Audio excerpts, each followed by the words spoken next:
Finally BPSC के portal पे आप यहाँ पे देखेंगे तो इसका जो एडवर्टाइजमेंट है उसको यहाँ पे जारी कर दिया गया है। ठीक है, तो सबसे पहले हम ऑनलाइन एप्लीकेशन फॉर्म कब से कब तक फिल किए जाएंगे उसके लिए यहाँ पे जो नोटिस जारी किया गया है इसको यहाँ पे डाउनलोड करके देख लेते हैं।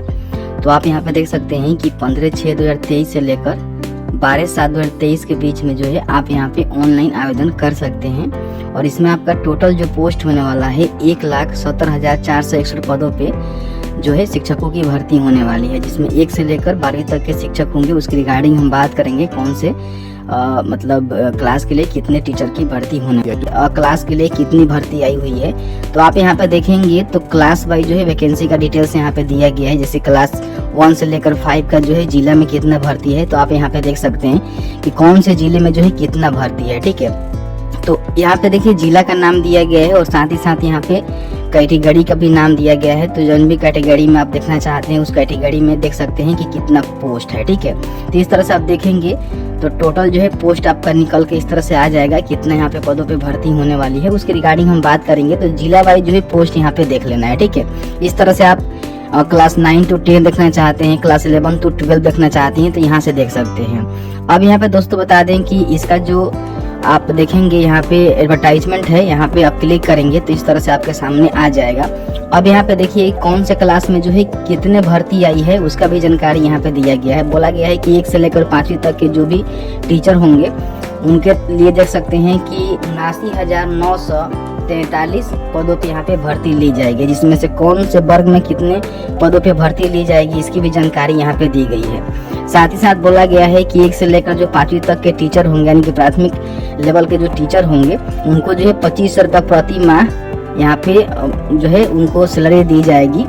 और साथ ही साथ बोला गया है कि योगदान की तिथि 2 वर्षों की अवधि के लिए यहाँ पे मानी जाएगी और अगर आप संतोषजनक नहीं पाए जाने पर आपको जो है 1 साल और बढ़ाया जाएगा और आप संतोषजनक पाए जाते हैं तो आपका जो है पोस्ट धीरे धीरे उसको विस्तारित किया जाएगा।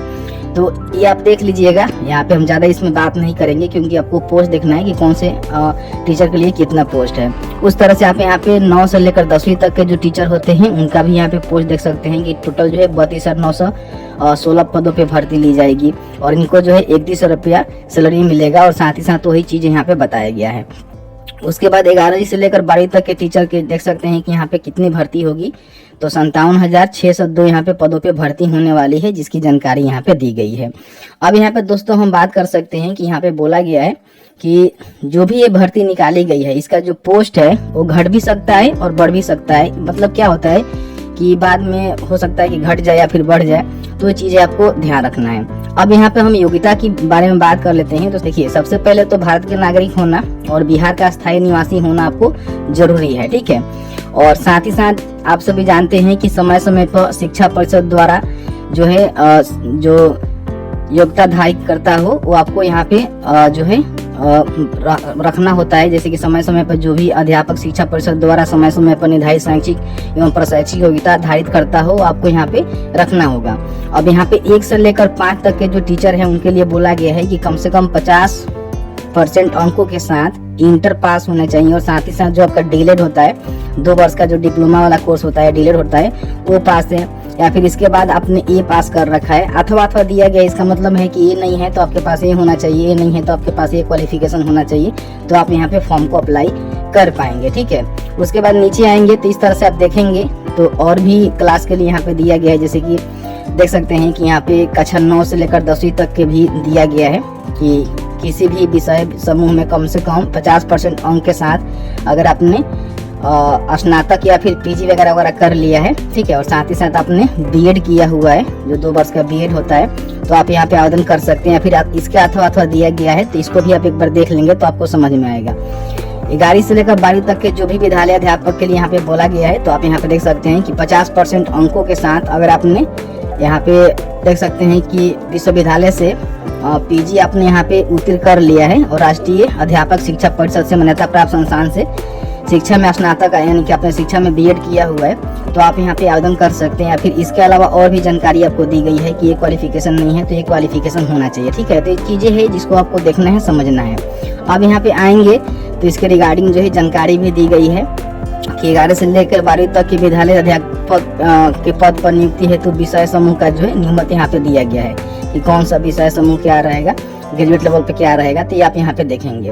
उसके बाद नीचे आएंगे तो इसके रिगार्डिंग और भी जानकारी दी गई है, तो आप यहाँ पे पढ़ सकते हैं, समझ सकते हैं। अब यहाँ पे इसका जो आयु सीमा है उसके रिगार्डिंग हम बात कर लेते हैं। तो यहाँ पे देख सकते हैं कि बोला गया है कि 1/8/2023 से जो है आपका यहाँ पे जो उम्र का काउंटिंग है वो किया जाएगा। कम से कम आपका जो उम्र है 18 साल यहाँ पे होना चाहिए बोला गया है। और अधिकतम जो आयु है वो बताया गया है कि अगर आप अनर्चित पुरुष हैं तो 37 वर्ष, पिछड़ा वर्ग अत्यंत पिछड़ा वर्ग की महिला एवं अनर्चित महिला को 40 वर्ष, अनुसूचित जाति तथा अनुसूचित जनजाति पुरुष महिला को 42 वर्ष यहाँ पे दिया जाएगा। साथ ही साथ यहाँ पे आयु में छूट भी मिलेगा, कि इनको कितना छूट मिलेगा वो आप चाहें तो यहाँ पे देख सकते हैं, समझ सकते हैं। उसके बाद आपका जो चयन प्रक्रिया होगा इसमें जो है लिखित परीक्षा होगा, जो कि ऑब्जेक्टिव टाइप के आधार पे होगा। लिखित परीक्षा में यहाँ पे देख सकते हैं कि भाषा का जो है एक एग्जाम होगा, जो कि 100 प्रश्न आपको जो है यहाँ पे पूछे जाएंगे, जिसमें भाग 1 से जो है 25 और भाग 2 से यहाँ पे 75 क्वेश्चन पूछे जाएंगे। 2 घंटे का आपका एग्जाम होगा और टोटल अंक भी आपको यहाँ पे 100 मिलेंगे। ठीक है, इसमें देख सकते हैं कि बोला गया है कि भाग 1 में जो है अंग्रेजी भाषा के लिए जो है समान यहाँ पे कॉमन होगा, और हिंदी भाषा जो है भाग 2 में पूछे जाएंगे, या फिर उर्दू बांग्ला वगैरह वगैरह वो बताया गया है। और इसमें जो है कम से कम 30% लाना आपको अनिवार्य होगा, तब जो है दूसरा एग्जाम में आप बैठने के लिए योग्य मांगे जाएंगे। उसके बाद यहाँ पे दूसरा में देख सकते हैं कि बोला गया है कि अलग अलग, जैसे कि वर्ग 1 से लेकर 5 तक के लिए यहाँ पे बोला गया है कि सामान्य अध्ययन में जो है 120 क्वेश्चन पूछे जाएंगे। 2 घंटे का 120 नंबर का होगा, और इसमें कौन कौन से सब्जेक्ट रहेंगे उसके रिगार्डिंग भी जानकारी दी गई है। उस तरह से 9वीं से लेकर 10वीं, और यहाँ पे देख सकते हैं कि 11वीं से लेकर 12वीं तक की भी जानकारी यहाँ पे दी गई है। तो इसमें 2 प्रकार का एग्जाम होगा। पहले आपको प्री देना होगा, जैसे कि मतलब क्वालिफाइंग जो एग्जाम है ये आपको देना होगा भाषा अर्ता का। उसके बाद आप अपने लेवल के अनुसार, जो भी लेवल का टीचर बनना चाहते हैं उसके हिसाब से आपको एग्जाम क्वालिफाई करना होगा, तब जाकर आप यहाँ पे सिलेक्शन आपका हो पाएगा। यहाँ पे बोला गया है कि देख सकते हैं उम्मीदवारों को 40%, यानी कि जो सामान्य वर्ग के उम्मीदवार हैं उनको जो है कम से कम 40% लाना होगा दूसरा वाला एग्जाम में। और पिछड़ा वर्ग के लिए 36.5% है, अत्यंत पिछड़ा वर्ग के लिए 34% है, और अनुसूचित जनजाति और महिलाओं तथा जो भी दिव्यांग हैं उनके लिए 32% यहाँ पे कम से कम रखे गए हैं। यहाँ पे देख सकते हैं कि इसमें किसी प्रकार का कोई भी इंटरव्यू नहीं होगा, केवल एग्जाम के बेस पे आपका मेगा सूची बनेगा। उसके बाद यहाँ पे आपका टीचर के रूप में सिलेक्शन हो जाएगा। अब यहाँ पे इसका जो आवेदन है बीपीएससी के माध्यम से आप करेंगे, तो मैंने आपको डेट बता ही दिया है। अब यहाँ पे हम बात कर लेते हैं कि कौन से आरक्षित कोटि के लिए आपको क्या कोड देना होगा। कोड के रिगार्डिंग जानकारी दी गई है, तो फॉर्म फिल करते समय इसका जो है प्रविष्टि आपको करना होगा। तो बात की बात है। अब नीचे आएंगे तो हम समझेंगे कि इसमें जो है डॉक्यूमेंट्स के रिगार्डिंग जानकारी दी गई है, कौन कौन से डॉक्यूमेंट्स आपको देने होंगे, जैसे कि मैट्रिक का प्रमाण पत्र, अंक पत्र, जन्म तिथि के साक्ष्य के लिए, विज्ञापन की कंडिका 4, शैक्षिक योग्यता वगैरह आपको देना होगा, बिहार राज्य के अस्थायी निवासी होने का संबंधी प्रमाण पत्र देना होगा। ठीक है, मतलब बहुत सारे यहाँ पे डॉक्यूमेंट्स है जिसको आप देखेंगे तो समझेंगे तो आपको समझ में आएगा। ठीक है, अब नीचे आएंगे तो यहाँ पे एप्लीकेशन फी के रिगार्डिंग में बोला गया है कि आपको जो है बायोमेट्रिक फी के रूप में 200 रुपये यहाँ पे देना होगा। अलग अलग आरक्षण कोटिवार निम्न शुल्क जमा किया जाना है। तो यहाँ पे देख सकते हैं कि 750 रुपये जो यहाँ पे सामान्य वर्ग के अभ्यर्थियों को देना होगा। अनुसूचित जाति अनुसूचित जनजाति के लिए 200 रुपया, सभी आरक्षित अनारक्षित वर्ग महिला के लिए 200 रुपया,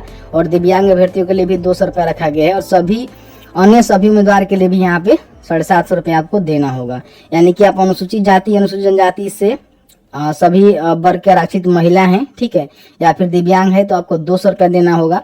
बाकी आप सामान्य ईबीसी बीसी है तो आपको जो है 750 रुपये का ही पेमेंट यहाँ पे करना होगा। ठीक है, ये बात यहाँ पे बोला गया है। वैसे अभ्यर्थी जिनका द्वारा ऑनलाइन आवेदन में पहचान पत्र के रूप में आधार संख्या अंकित किया जाता है, उन्हें बायोमेट्रिक फी के रूप में 200 रुपये अतिरिक्त यहाँ पे शुल्क का भुगतान करना होगा। यानी कि आप अपने फॉर्म फिल करते समय अपना जो है आधार कार्ड देते हैं, उसका बायोमेट्रिक सत्यापन के लिए आपको जो है 200 रुपया अलग से यहाँ पे फी देना होगा। तो मान लीजिए आप जनरल है तो 750 ये वाला और 200 ये वाला 950 रुपये जो आपको पेमेंट यहाँ पे करना होगा। ऑनलाइन आवेदन का जो तिथि है 15/6/2023 से लेकर 12/7/2023 के बीच में होगा। इसकी जानकारी यहाँ पे दी गई है। तो जैसे ही फॉर्म फिल स्टार्ट होता है तो एक वीडियो बनाकर आपको जानकारी दे देंगे। फिलहाल जो भी मोटा मोटी जानकारी था मैंने आपको बता दिया।